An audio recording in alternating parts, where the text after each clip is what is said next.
Human ba pakita din sa balitang bisdak ang kahimtang sa upat ka mga magsuon mga bata kansang inahan nga bag-o lang yun namatay samtang ang amahan gi-quarantine tungod kay giisip nga person under monitoring daghan ang nagpaabot sa ilang mga hinabang.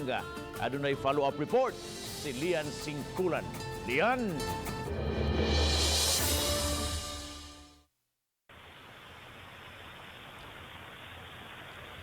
Bob, migaan-gaan karon ang pamati sa maong amahan. Kini human masayri nga wa pasagdii ang iya mga anak. Nagpa-interview sa GMA-RTV Balitang Bisdak. Pinaagi sa cellphone ang amahan sa mga bata nga usa ka person under monitoring kon PUM nga anaa karon sa facility sa maong lungsod. Dili matukib ang gibating kaguol sa amahan. Human mamatay ang iyang masakitong asawa sa usa ka tambalanan dinhi sa Dakbayan sa Sugbo niadtong Mayo 11. Nato gimintin tambal ma'am kanang kilayat ba nga tablet niya. Tag 16 ka pinambok niya og saging magpares sila. Then nanay mga 5 ka adlaw ato sa ka inagtambal ma'am.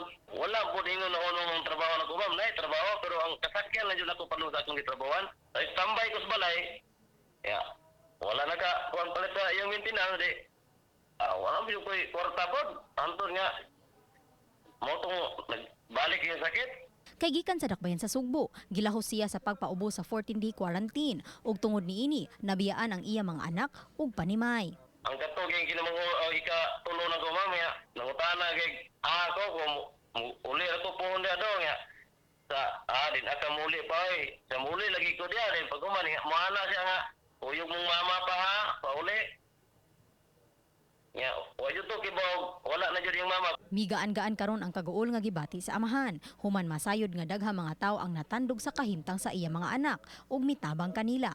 Gipahibaw ni Kapitan Sara Alikaya sa Barangay Tunghaan nga padayon ang mga tawo nga mitabang sa mga bata. Naay ni kontak sa Facebook nya. Ako silang giingnan nga hapit naman maggawas ang amahan ug cash na ang iyong ihatag ihuwat na lang ninyo sa kuan. Inig gawas lang sa amahan. May nang personal ninyo maistorya ang amahan. Mas daghan pag yun ni mo tabang pag yun. Wala na may inahan nga nagmatuto kanila apan hinay-hinay nang nakaton ang mga bata sa pag-atiman sa ilang kaugalingon sama sa pagluto, pagpanglaba ug hasta na ang pagpamilo sa ilang mga sapot. Mapasalamaton usab ang amahan kay hapit na matapos ang 14 ka adlaw nga quarantine period ug makauban na niya ang iya mga anak.